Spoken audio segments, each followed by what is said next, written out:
Boom. Hello, everyone. Welcome back to the AfterShock Happy Hour and Live Sale. I'm your host and the Senior Retailer Relations Manager here at AfterShock Comics. We are so excited for this last show in August. We have the incredible artist and creator, Andrea Mutti, with us today. Hello, sir. How are you? Thank you, guys. I'm good, and thank you so much for your attention, for your time, for whatever. Thank you so much.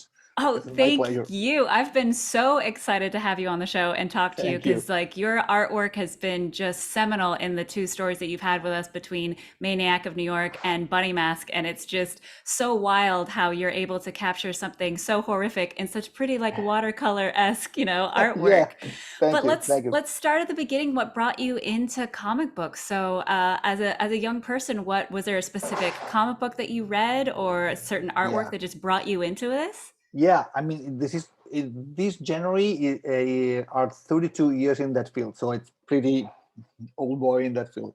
And I started working and reading comics very soon. I was 5 years old, obviously in the kindergarten, and was my passion. And step by step,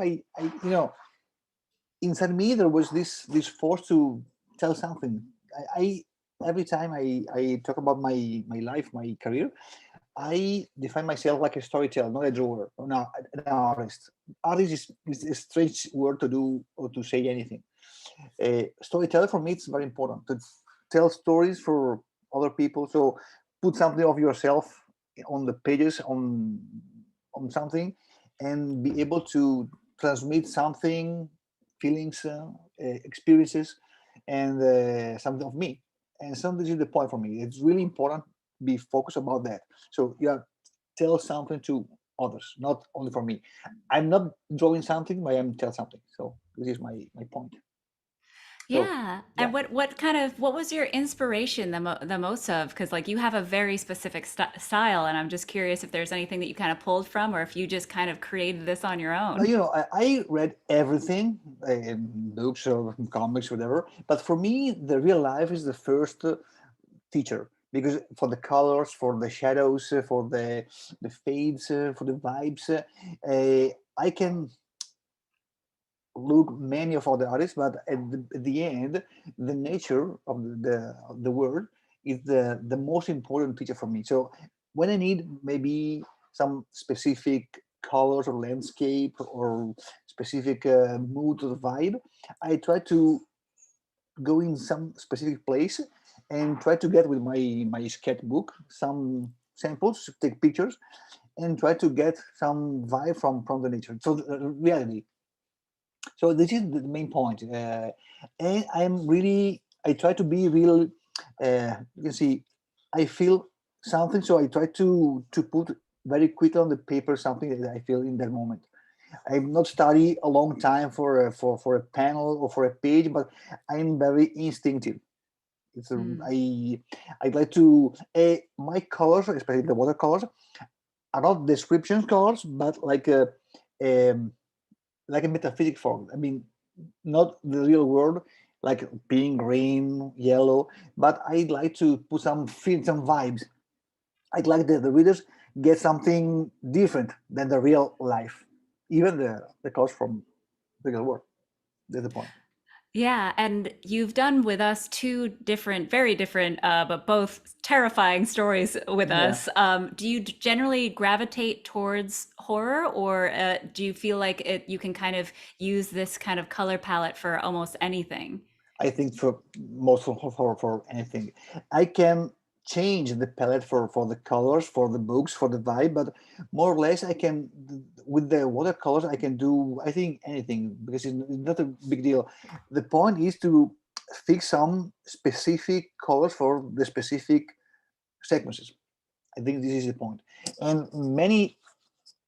sometimes I try to be really soft or really like a kind of yes, soft is the right word. But sometimes I'd like to be much more aggressive, like a tension on the pages, like a yellow, the blue, the green, something really uh, ter- terrifying and eerie in the same time. And for example, when you are in the title, it's all black, it's a pitch black, I can do a pitch black on the page. So I try to imagine how the light can work, if I can play on the shadows, and use the green, the yellow, the blue, and I think it's kind of a strange vibe, but get the moment. Yeah, yeah, Yeah. And I forgot to check in with our commenters here. And hello, everybody. Thank you so much for joining. See if you guys have any questions for Andrea, please let us know. We have Ray already saying, Andrea, I love Bunny Mask. You're the man. thank you so much.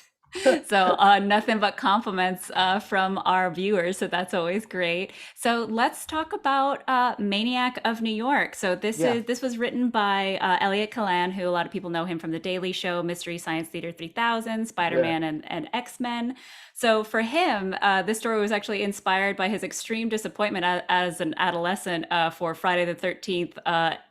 8 of Jason Takes Manhattan. yeah, So yeah, it kind of follows a very Jason-esque character who is unstoppable and has been murdering for like 4 years, but now there's a unmanned, brand new, very fancy speed train that he yeah. just takes over and just goes on a murder spree. So for you, like tell us a little bit about your inspirations for the artwork of it, because it's so crazy to call something so beautiful and so horrific at the same time. Yeah. So Maniac is I can say, could be the classic slasher comic with a crazy guy that kills everybody, but is much more deep than we can expect it, because we have the killers, or the crazy guy, the maniac, but we can feel the real fear between the two level of the city. I mean, the normal life with the guys in the underground, in the towns, working, studying, whatever. But in the same time, there is this crazy individual guy and work around, and this feeling, this fear, this strange vibe, terrifying moment is normal. The violence is normal. And for the mask, for example, I use the mask is the classic Venetian, the Carol of Venezia. It's a classic white mask with a long ears, for example, or longer whatever. Removing these details, I use this kind of mask, and the stripes was for my wife, wearing a kind of t-shirt white and with the stripes red. Okay, could be good. So put the red and look. Wait, Oh wait, oh I think he has it actually. Remember on one of the conference calls he yep, did. I have the real one. So I try to Yes. yes, to build something real. And for example, when I draw the maniac, I try to move the mask without the nose, of course, and it's very important the movement of the eye. So I'd like to have something solid, something realistic, to have the shadow on the face, the I think 3D approach, not like something on the face. We have to feel the mask, because behind the mask there is, I don't know, but maybe this is the point. Yeah. Were you ever a fan of the Friday the 13th movies or any of Totally. those? Yeah. Totally, totally. Yes, yes, yes. And I used, for example, Harry wears the classic gloves for dishwasher, and even the his blade is a handmade blade, so nothing real, no, realistic. But why not? Maybe because we have a story behind. It's something interesting. Even the jacket with the fur and the classic pants. It's could be a normal guy, like be a butcher or whatever. Yeah, I'm reading through some of the comments, and people are really exciting. Pete says, I'm enjoying Maniac of New York. It is how I feel all of the time. I'm Yeah, the known and maniac that dresses up in a bunny mask and go yeah, murder yeah, delinquents. Goodness. exactly, exactly. It's very bloody, I mean, very violent, but in the same time, the violence is like a Tarantino's film. The violence is really, really high, so you can lose the real violence. So the blood Mm. become like a color, and this is the point. I think it's a really good thing. I mean, it's fun, so it's funny. It's a funny reading, but at the same time, pretty deep, because the operation of the underground, and outside everything's gonna be okay. The people go ahead. Who cares? It's not me, and maybe it's not me. Every time the problem, the horror is over you. Makes Mm, sense? So yeah. yeah, this is Yeah, the it's just point. The real violence is this is the way. Yeah, yeah, and well, now speaking of masks, now I see there's even a deeper theme for your for your artwork with yes, us. But yes, now you created co-created Bunny Mask yeah, with Paul Tobin, yep, and this is such like and everybody could see from when we first announced this title in the first few panels of Bee getting her teeth chiseled out by her father, like and willingly letting this happen. So I don't know. Do you have kids? Because I don't have kids, yes. but like for me, watching, I was like, ha, oh, like talk us through a little bit about What like the that hell? scene and just starting a comic book that way. But my grandma, I remember I was 6 years old maybe, and I was in countryside of my city in Italy, and I had a teeth not super good, and I remember clearly she put a little rope on my teeth, and Oh, with okay. the door, slam the door, and my teeth is gone. I do that. That was always the grandma So it's trick of like if crazy. you had a little bit of a loose baby tooth, yeah, that was how Yeah, you took care of exactly. it. I mean, I'm hoping it was a baby tooth. Exactly. Was crazy, but today if you do something like that, you are crazy. Oh, what do you do? Man? So not my grandma was a rude woman, like. Yeah. So you worked very closely with Paul coming up with this story. Tell us a Yeah, little bit about the inspiration of this Bunny Mask, who is this mysterious age-old monster that's been living yeah, underneath the ruins of this house. yeah. First of all, I have to say that as we worked super good with Elliot, the same with Paul, two Mm. good guys, and when you work with people like that, your work is not a work. Oh, come on, how to draw? Wow, it seems a detail, but it's totally different. It's like every page is a pleasure, and you can share the pleasure, the funny, this. You have the same brain, the same vibe. So it's really, I'm sorry, it's really really cool. And but Bunny Max is totally different approach about the horror stuff. For example, Bunny Max appears very little in the story, in the whole arc, maybe 10 pages, 12 pages. And this is a kind of different, maybe is much more illness horror. Like is like when you are afraid of something, but you don't know why, for what. It's kind of disease, a sickness. But at the same time, Bunny Mark is a sweet girl, so it's pretty. So it's frustrating because you want to touch her, you want to see her, you want to hear her, but at the same time they're gonna kill her. And especially in the first two episodes, we are in full light. There is no specific place. There is no caves or horrific places. It's the real world. And this strange creature move around in the misty, and he's like, okay, I do that. Why not? This is the point. Why not? It is terrifying, totally terrifying, and you're really anxious because, okay, help me. No, maybe tomorrow, not now. It's really, really subtle the level of the fear. So because it's kind of what can I say? Uh, it's a kind of bittersweet symphony. I like Mm. her, but at the same time, beware. Yeah, she's absolutely terrifying. She might look Totally. pretty and seem like she's helpful, but at the same Yes, time, she yeah. could destroy everything. And it's that fine line of not knowing when she's going to do something good or when she's going to do something Exactly, bad. exactly. It's So, crazy. With the kid, touch the kid. No, it's strange, strange. Like it's weird. It's weird. But at the same time, it's fascinating. Because yeah. the fear is always fascinating. You know, Conan Doyle used to say the fear is the wiseness of the danger. So I think it's the same.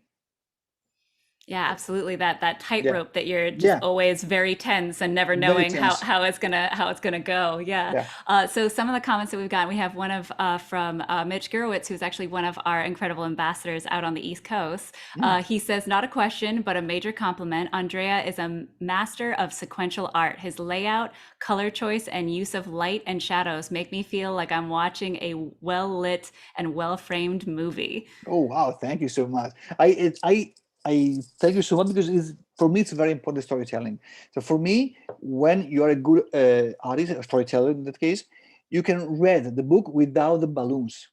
So if Mm. you I take a book and I get the pages and I imagine more or less what's going on, I did a good job. If I say what the hell, it's for me it's failure. For example, when I do all the whole pages, the first reader are my kids. So they grew up with me. They know very well the comics world, and they're really severe. I don't understand this one. I change because they're young, not so young, but almost so enough. And if they don't understand something, I change something because I have to understand quickly what's going on. Always. Yeah, whether or not you have the words there, the word bubbles or not, you want the Exactly. story to live on its own in the artwork, and Exactly. it definitely does with yours. Do you have any other suggestions for people who like admire your work and up and coming artists? Do you have any other like words of encouragement or other techniques that you But would suggest for them? but for sure, sometimes I have a strange feeling. Too often, I go every single weekend in a bookstore to get comics. I read everything. I mean, I spend my wife. My wife is not here.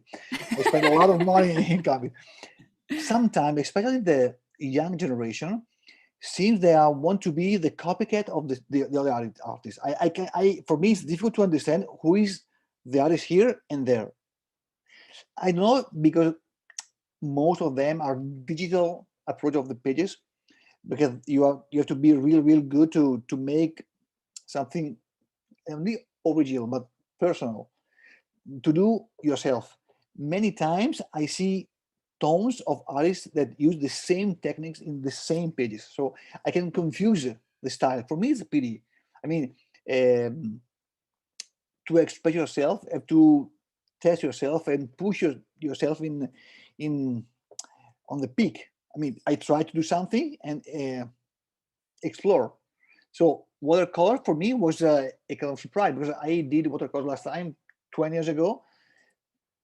Is old-fashioned, I mean, approach of the pages, but in the same time, we see it's a kind of okay, it's different. Not because I'm genius or because I'm good or whatever, because I try. I try every time to do something different to be get fun for my job and try to explore different solutions. And yes, I think this is the way.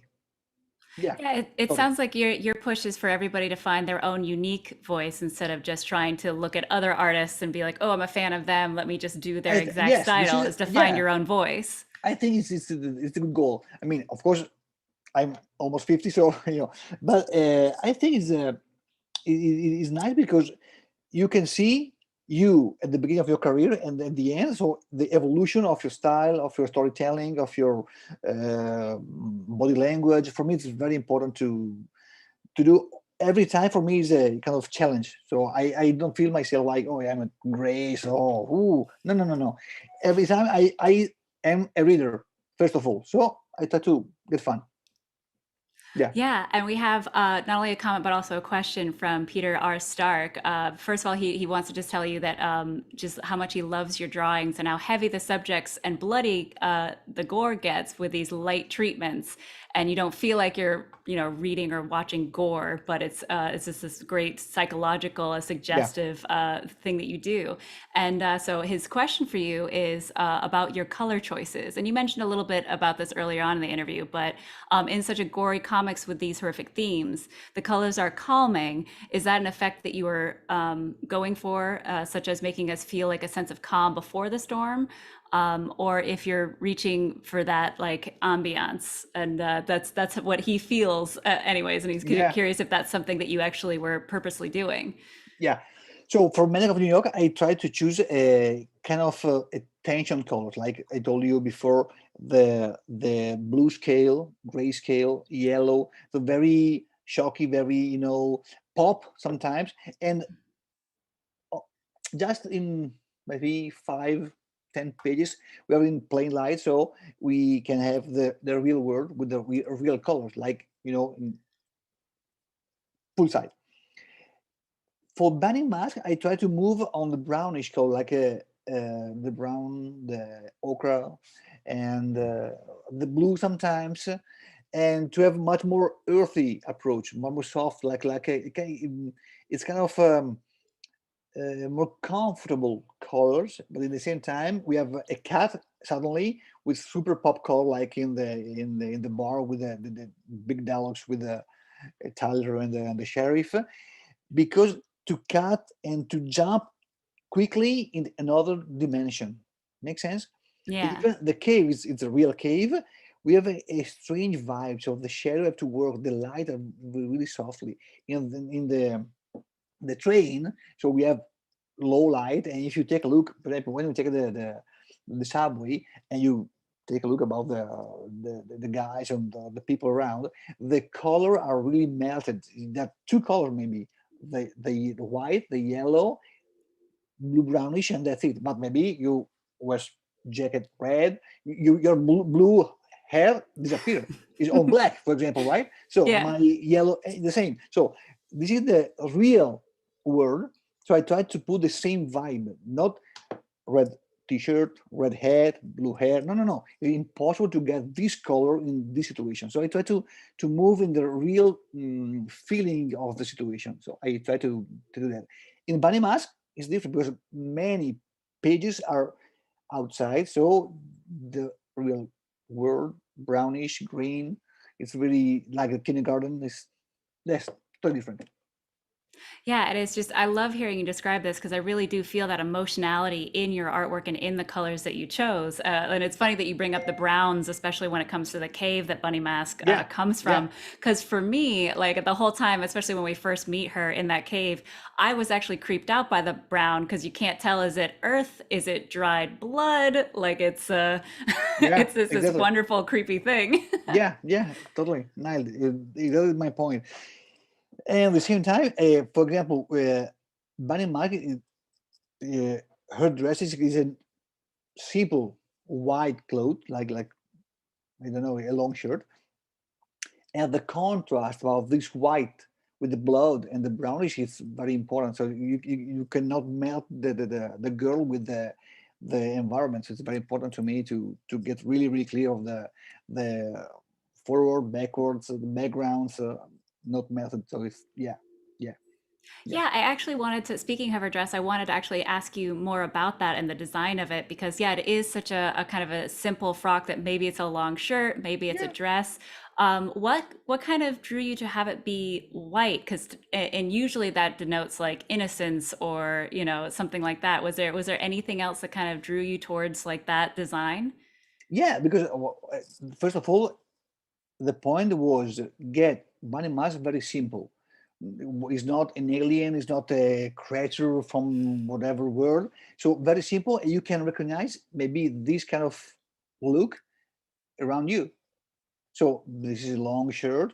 It's pretty sexy. Maybe with the short sleeves and short dress. It can move like a it's very sinuous, like very like a fluid, like a water in the world. But at the same time, it's very simple. It's why so simple? I expected maybe a crazy creature behind the clothes, but it's a woman, and expect that the arms are pretty long, maybe with some scratches or long nails, but more or less it's a pretty girl, no, with long blonde, dark hair. But for example, the eye is a white stain, totally white stain. But so how is possible? Because I guess it's a girl, so she has eyes. But in that case, we have a big wide eyes, like in no, it's strange. It never moves, not like Spider-Man, like move up down up down. It's always Yeah, big it's just ones. always, Makes yeah, sense. just big Always big, circles. no emotion. No, it's just a seems a doll, like a doll. But at the same time, it's life. It's life. Yeah, and I mean, yeah, like you said, having it be so emotionless with her Yeah, large eyes, it does add to that stress of like, is this about to be a good thing or a bad thing that exactly. she's doing? Like, I don't, who knows? And it's And who just, knows? That's it's, it. I get goosebumps every time like I read it, and just even Yeah, talking about it, I it's such a appreciate that. wonderful book.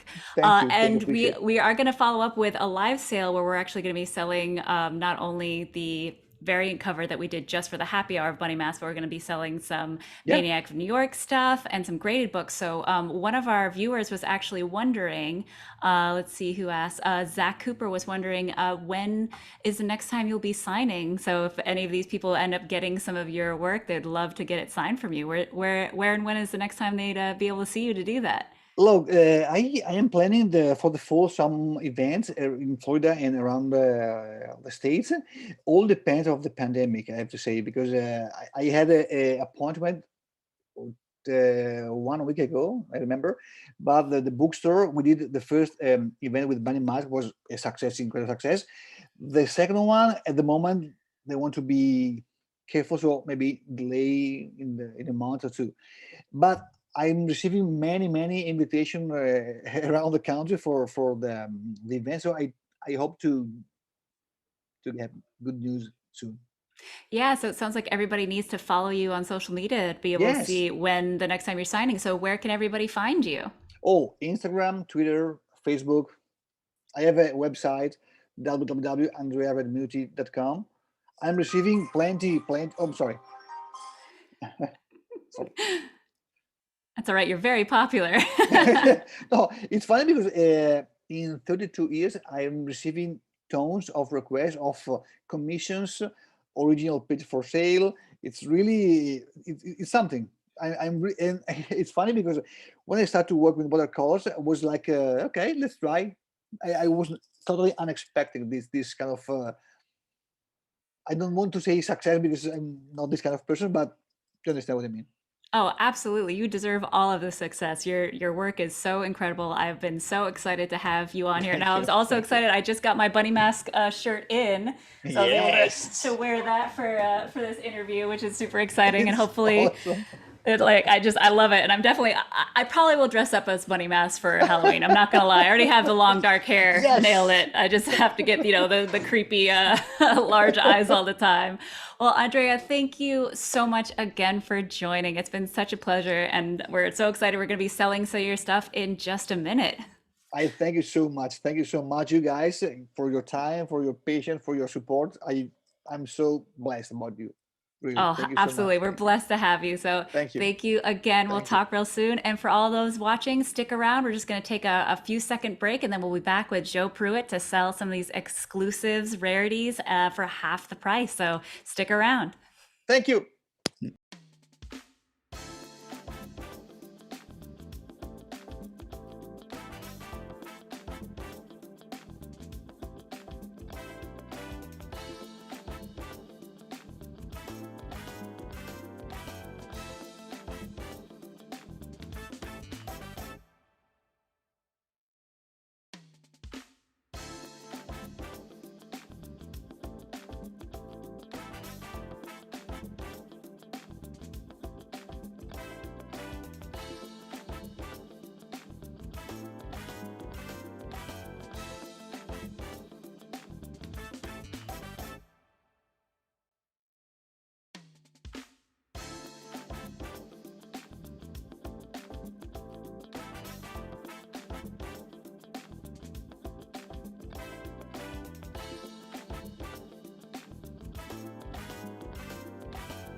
Hello, everyone. Welcome back to now the live sale portion of this happy hour with the incredible Joe Pruett. Joe Pruett, how are you, sir? I'm doing great. Thanks for having me in again. Of course, I'm Always. one of the owners, so you can't get rid of me. I know So you are my boss at the publisher, so I guess we'll have you around for a while. So everybody's very stoked for this live sale. We have some incredible stuff, so we should just jump right into it. First off, we have a brand new exclusive happy hour variant of "We Live Number One" by Mike Ruth. It's so great. So this is the I know a lot of people are very excited about another arc of this, but this is still the first issue from the first issue. arc. It was we printed along with when we did the fourth printing. We went ahead and planned ahead and had this variant cover done for just this show. Yes, and it's been so much fun having all the different guests on, because we actually had Mike Ruth on about a month ago, and I just loved his descriptions of the different type of artwork he does by just stuff he finds in the woods. So we should have checked out what he drew this one with. It was just like the apple core he found in the woods or something, because he's done that before. Yeah, it's a little tree bark right here, I can tell. Yeah. And, okay. So we are selling that only here during this happy hour show, only for the next 24 hours. And retail will probably be about 20 after this, after we wrap this up. But for now, it's only $15. What a bargain. What a bargain indeed. $15 next 24 hours. Yeah, I love Mike's depiction of those beasts, because that's one of my favorite thing in We Live, is these very imaginative, like, absolutely.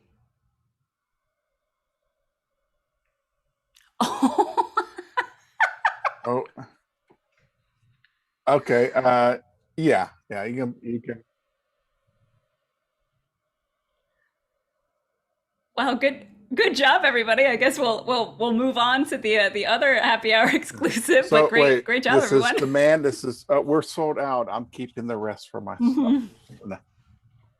Well, yeah, that's why we tell people you got to jump on the show. They sell out quick. So next up is our happy hour exclusive variant that we did of Bunny Mask #1. Also Mike Ruth.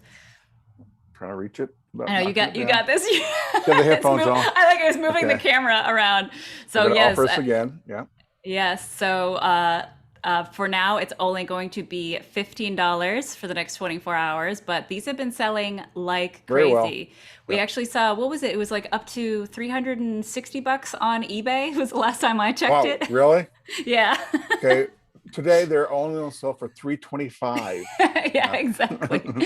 So as you saw, the Mike Ruth cover from We Live sold out very quickly. So make sure you guys jump on this one as well. And as Andrea said, he'll be at convention soon. So pick this up and make sure you get it signed by him. And Paul Tobin, the next place he will be Dragon Con next weekend. So if anybody happens to be heading there, you can get him to sign that at that convention. Back to Maniac of New York, we have a 9.8 graded, and I believe that is the original #1. Yep, they're both the first printings. We have the regular cover and we have the incentive cover. Yes, so the regular cover usually sells for $40 on our website, but today, for the next 24 hours, we're selling it for only $25. And it's actually not even on our website right now, so and you can only buy it here. And that cover is Andrea as well, correct? It is. That's kind of, sorry, the lighting. But. I know oh wait, you got it right there. It's perfect. God, I love the shine of the machete. There has that woman screaming. It's just like we were talking about. The watercolors are so soft and gentle, and yet absolutely terrifying. And it's printed with his own blood. Yes, absolutely. Yeah. That's a lie. What he paints with. Go ahead. It's kind of good. Yeah. And then the other, as you mentioned, is the variant cover by Jonathan Luna. And that is usually $50 on our website, but for the next 24 hours, we're selling it for only $35. And also not on the website. So, it's not even on the website. Not on the website now. I don't know if you'll ever make it on, honestly, because I don't have a lot of them. Yeah, make sure you grab these, because there's not many left. Can buy me out today and we'll never see them again in the wild. So yeah, that's not a good pitch. I don't know what is. And then last but not least, we actually have the non-graded Maniac #1 Jonathan Luna variant cover. And usually, so this is on the website though, Joe, for $20? I don't think usually? So. Oh, so it's not even on there. The website's a little behind. A little behind. We're trying to catch up. It's got a lot of excellent stuff coming our way. So like we said, usually this would sell for $20, but for the next 24 hours, just on this show, it'll only be $10. So make sure you pick that up. It's another great thing to get Andre and Paul to sign, because that would be Elliot Kalan, who I can't wait to talk to him about that. Oh no, there they go. We've been joking about if they fall over. Joe's not even drinking, so cheers to you, Joe. I need to move my computer closer to me. So I can move back. Yeah, so I would say that We Live #1 variant cover, but it looks like we're sold Yeah, out of well, that one already. okay. We have some more we put on. Yeah.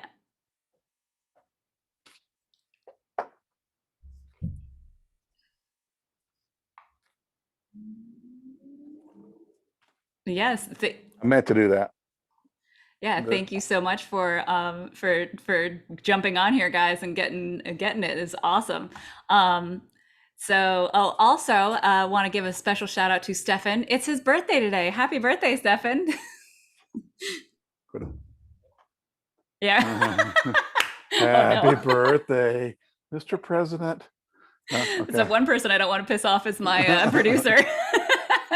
He has far too much outtakes of me saying or doing ridiculous things. So please, I love you, Stefan. Sorry, but happy birthday. All right, so let's go through them one more time. So we have the Bunny Mask #1 Mike Ruth Happy Hour exclusive variant right up there where Joe can now reach it. I'm not going to move it again. Yes, for only $15 for the next 24 hours. We have the Maniac #1 9.8 graded original cover, usually $40, only $25 today. Woot woot. And then we have the Jonathan Luna variant cover, usually $50, only $35 today. And there's not many, and it's not even available on the website. So this is the one and only time to get it. And then last but not least is that same cover and in its original form, and that's usually $20, but for the next 24 hours, you can get it for $10 whole. Very exciting. And we are locked down. You will be able to see us if anybody in the Portland, Oregon area. We will be having a booth at the Rose City Comic Con. So please come on by and get some comic books. RuthAnn will be there. I will be there with the incredible Mark Hammond. And then I'm trying to remember, is Baltimore before New York Comic Con? It's New York Comic Con's first week in October. Then Baltimore is 2 weekends later. Yes, so we're hopefully going to have these Bunny Mask shirts available at the New York Comic Con booth, correct? Isn't that nice that you have one? And I do not. Tell Steve. Steve shipped them to me. I don't know what to tell you. All right. I know where he lives. Yeah, it's true. It's true. We really do.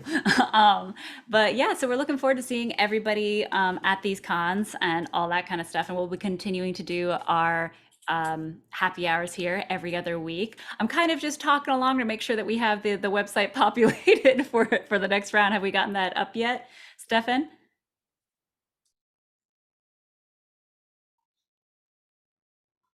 Joe, you have muted yourself, good sir.